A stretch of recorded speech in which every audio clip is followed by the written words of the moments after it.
name is Louisa, and I live in the area of Clarkstown. There was a boy named Robert in our village who kept parrots.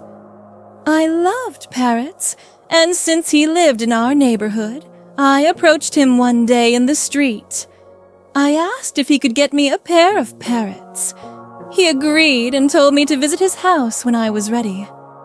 When I asked about the price, he said, "You don't need to pay money, but you'll have to do me a favor." I asked what kind of favor, and he replied, "Just come to my house when you're free." I'm usually alone there. Suspicious but eager, I agreed. Later, I told my family I was visiting a friend and went to his house alone. He was there by himself. I asked to see the parrots, and he showed me 2 beautiful ones. I immediately wanted them. But then he said, "You have to do something for me first." Confused, I asked what he meant.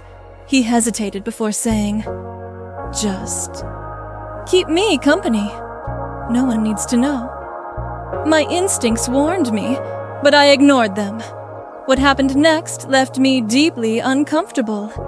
He took advantage of my trust, and I reluctantly went along with it to get the parrots. Afterward, he handed them over, and I hurried home, trying to hide my guilt. A few days later, the parrots fell sick. I returned to Robert for help, but he demanded the same favor in exchange for medicine. Trapped, I complied again. Later, I felt overwhelming regret. I had compromised my self-respect for something trivial, and the shame haunted me. No amount of remorse could undo what had happened. This mistake taught me a harsh lesson. Sacrificing dignity for small desires is never worth the lifelong regret